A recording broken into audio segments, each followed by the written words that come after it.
ஓம் சரவண பவ. பாலும் தெளிதேனும் பாகும் பருப்பும் இவை நாளும் கலந்துனக்கு நான் தருவேன்.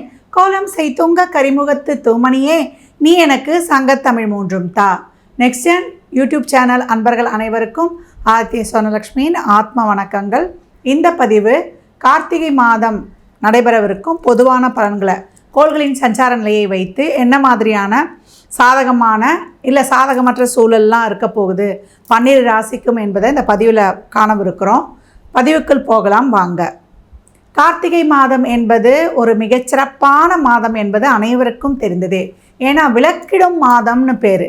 இந்த கார்த்திகை ஆரம்பித்த நாள் முதலாக நம்ம என்ன பண்ணோன்னா இல்லங்களில் வாசலில் எப்பவும் இரு தீபங்களை ஏற்றுவது ரொம்ப சிறப்பு அப்படின்னு சொல்லியாச்சு. இந்த கார்த்திகை மாதம் என்பது நமக்கு நவம்பர் 17 முதல் டிசம்பர் 15 வரையும் இருக்கிற நாட்கள் தான் நம்ம கார்த்திகை மாதம்னு சொல்கிறோம். ஏன்னா தமிழ் மாதத்தில் 2 ஆங்கில மாதங்கள் கலந்து வரும். இந்த கார்த்திகை மாதத்தில் நம்ம சொன்ன உடனே நமக்கு நினைவுக்கு வருவது என்னென்னா ஐயப்பனுக்கு மாலை போடுறது தான். சாமியே சரணம் ஐயப்பா. இது இந்த ஐயப்பனுக்கு மாலை போடுவது என்ன ஒரு சிறப்புன்னு கேட்டிங்கன்னா, நம்மளுடைய 7.5 சனியின் தாக்கத்தை கூட குறைத்து கொடுத்துரும். அதுக்கு ஒரு பரிகாரமாகவே கூட அமையும். அதே போல் இந்த கார்த்திகை மாதம் முதல் நாள் இருக்கு இல்லையா, அன்று போய் நம்ம புண்ணிய நதிகளை நீராடுவது, அதே போல் காவிரியில் நீராடும் பொழுது நம்மளுடைய சகல தோஷங்களும் போக்கும். சாப நிவர்த்தி அப்படின்னு சொல்கிறாங்க. எல்லா விதமான தோஷங்களும் நிவர்த்தியாகும். இதுக்கு முடவன் முழுக்குன்னு கூட சொல்லுவாங்க. இந்த கார்த்திகை மாதத்தில் வரக்கூடிய அடுத்த விசேஷம் ஏகாதசி வரும் இல்லையா, ஒவ்வொரு மாதம் வருகின்ற ஏகாதசி. அதுவும் இந்த மாதத்தில் வரக்கூடிய ஏகாதசி ரொம்ப சிறப்பு வாய்ந்தது. அன்று பெருமாளை வழிபடும் போது 54 வகையான பாவங்கள் தீருமா. அது மட்டும் இல்லை, கார்த்திகைனே எல்லாருக்கும் ஞாபகம் வர்றது என்ன சொல்லுங்க பார்ப்போம்? திருக்கார்த்திகை தீபம். இந்த மாதத்தில் வரக்கூடிய கார்த்திகை நட்சத்திரத்துக்கு அவ்வளவு சிறப்பு. ஏன்னா சிவபெருமானையும் முருகப்பெருமானையும் நம்ம வணங்குவோம். அது மட்டும் இல்லாமல் இந்த கார்த்திகை மாதத்தில் முதல் நாள் வரக்கூடியது என்னன்னு கேட்டிங்கன்னா பரணி தீபம் சொல்லுவோம். அந்த பரணி நட்சத்திரமும் ரொம்ப சிறப்பானது. அந்த பரணி நட்சத்திரம் நம்மளுக்கு என்னைக்கு வருது அப்படின்னு கேட்டிங்கன்னா உங்களுக்கு 13 கட் பண்ணிவிடுங்க. இந்த இடத்துல அந்த கார்த்திகை நம்மளுக்கு 17/3/12/2025 புதன்கிழமை அன்று பரணி நட்சத்திரம் வருது.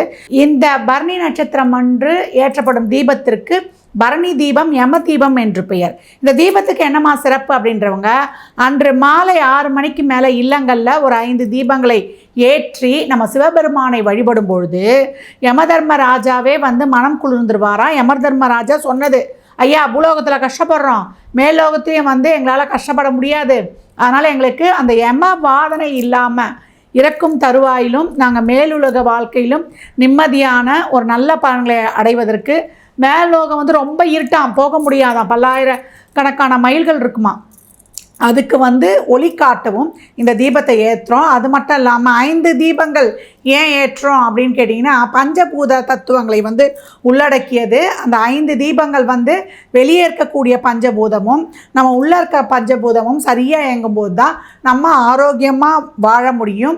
அதே போல் உலகியல்லையும் அந்த நிகழ்வுகள் நடக்கக்கூடிய நிகழ்வுகள், நம்ம விளைச்சல், நம்மளுடைய தட்பவெப்பநிலை இதெல்லாமே சிறப்பாக இருக்கும்பொழுது தான் நம்மளும் சிறப்பாக வாழ முடியும். ஏன்னா திருமூலர் சொல்லியிருக்கார் இல்லையா, அண்டத்தில் இருப்பது தான் பிண்டத்தில்னு. அதனால் அந்த பரணி தீபம் ரொம்ப சிறப்பாக கருதப்படுது.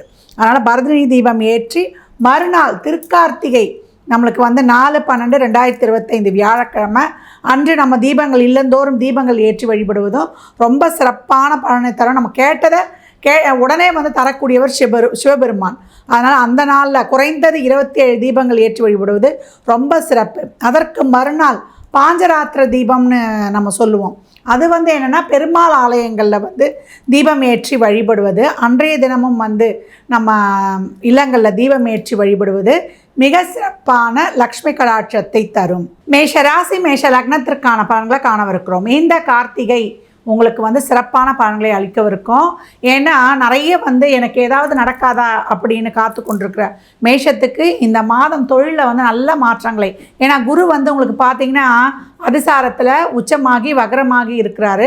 இந்த காலகட்டம் அவர் 8, 10, 12 என்ற இடங்களை பார்த்துருவார். அப்போ தொழிலுக்கு அலைச்சல் திருச்சல் இருந்தாலும் அதில் ஒரு பெனிஃபிட் வருதுன்னு நீங்கள் ரொம்ப கொஞ்சம் சந்தோஷம் அடையக்கூடிய காலம். அதே போல் தொழிலில் நல்ல மாற்றங்கள், உத்தியோகம் பிஸ்னஸ்லாம் இருந்த அந்த பிரச்சனைகள்லாம் தீர்வதற்கு இவர் வந்து ஒரு சிறந்த வழியை காட்டிடுவார் அப்படின்னு வந்து சொல்லலாம்.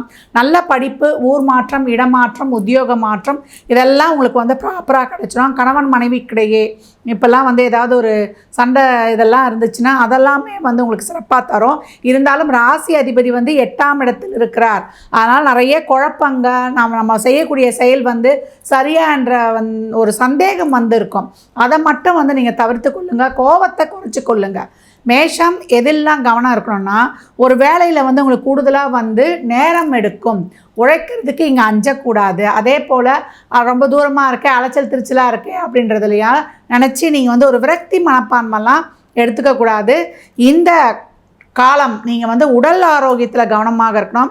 ஏன்னா 8ஆம் இடத்துலேயே நம்மளுக்கு சூரியன், செவ்வாய், புதன், சுக்கிரன் இவங்கெல்லாமே வந்து அணிஞ்சிருவாங்க. ஏன்னா சுக்கிரன் மாத பிற்பகுதியிலையும் வந்து உங்களுக்கு 8ல் அமைஞ்சிருவார். அதனால் வந்து உடல் ஆரோக்கியத்தில், பணம் கொடுக்கல் வாங்கல, வாய் வார்த்தையில், தேவையில்லாத கமிட்மெண்ட்ஸ் இல்லை, இதெல்லாம் வந்து கவனம் இருக்கணும். எவ்வளோ நம்ம வந்து செஞ்சாலும் அடுத்தவங்ககிட்ட வந்து ஒரு நல்ல பேர்லாம் வாங்க முடியலன்னா யோசனை கூடாது.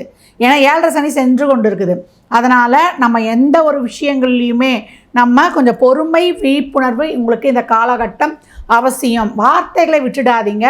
எந்த ஒரு இடத்துலையுமே அது சுற்றம், நட்பு, தொழில் செய்கிற இடத்துல எந்த இடத்துல நம்மளுக்கு எதிரி இருப்பான்னே தெரியாது. மேஷத்துக்கு உங்களுக்கு கேட்டது வந்து கிடைக்கும். கொஞ்சம் பொறுமை, விழிப்புணர்வாக இருக்கும்பொழுது, ஏன்னா பிற்பகுதியில் செவ்வாய் வந்து உங்களுக்கு தனுசுக்கு போயிடும். குருவுடைய பார்வையும் உங்களுக்கு கிடைச்சிடும். அதனால் உங்களுக்கான பலன்கள் வந்து கொஞ்சம் கிடைக்கிறதுக்கு தாமதமாகுமே தவிர கிடைக்காமல் போகாது. அப்போ எல்லா விதமான மாற்றங்களையும் எடுத்துக்கொள்ளலாம். கொஞ்சம் கவனமாக பொருளாதார விஷயத்திலையும், உடல் ஆரோக்கியத்திலையும், உறவுகள் விஷயத்திலையும் இருக்கணும்.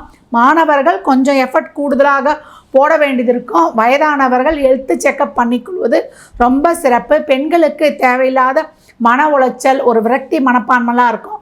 இறை வழிபாடை மட்டும் பின்பற்றிக்கோங்க. அதே போல் வீட்டில், அம்மா வீட்டில் இல்லை புகுந்த வீட்டில் ஏதாவது வந்து ஒரு சாதகம் இல்லாமல் சூழல்லாம் ஏற்படும். இந்த காலகட்டம் யார்கிட்டையும் எந்த ஒரு ஆர்கியூமெண்ட்டும் வைத்து கொள்ளாதீங்க. ஒரு சொல் வெல்லும், ஒரு சொல் கொல்லும். இந்த காலகட்டம் நீங்கள் எவ்வளோக்கு எவ்வளோ வந்து பொறுமையையும் கோபம் இல்லாமல், இந்த காலத்தில் கொஞ்சம் பொறுமையும் கோபம் இல்லாமல் நிதானத்தையும் கடைப்பிடிக்கும் பொழுது மேஷத்திற்கு ரொம்ப அருமையான பலன்கள் அப்படின்னு வந்து சொல்லிடலாம். கார்த்திகை மாதம் நிறைய இறை வழிபாடு இருக்குது. நம்ம ஆரம்பத்திலே சொல்லியிருக்கிறோம். இந்த நாட்களில் நீங்கள் திருக்கார்த்திகை அன்று விரதம் இருந்து ஷட்கோண தீபம் ஏற்றி வழிபடும் பொழுது உங்கள் வாழ்க்கையில் மௌனமாக இருந்துருங்க. 1 மணி நேரமாவது, அன்றைக்கி பௌர்ணமியும் இணைந்து வரும், 1 மணி நேரமாவது மௌனம் இருந்து வழிபடும் பொழுது சகல விதமான சம்பத்துகளையும் பெற்றுடும். சுப காரியங்கள், பேச்சுவார்த்தைகள் இதுக்கெல்லாம் வந்து ஒரு முக்கியமான முடிவுலாம் எடுக்குது. இதற்கெல்லாம் ஒரு முக்கியமான முடிவுகள்லாம் எடுக்கும்பொழுது குழப்பம்லாம் இருந்துச்சுன்னா உங்கள் வெல்விஷரை வந்து கொஞ்சம் கேட்டு ஆலோசனை செய்து கொள்ளுங்க. அப்போ இந்த மாதம் மேஷம் நிதானமாக இருக்கும் பொழுது நிம்மதியான பலன்களை விரைவாக பெற்றுக்கொள்ளலாம். மேஷ ராசி லக்னக்காரர்களுக்கு நல்வாழ்த்துக்களை தெரிவித்துக் கொள்கிறேன்.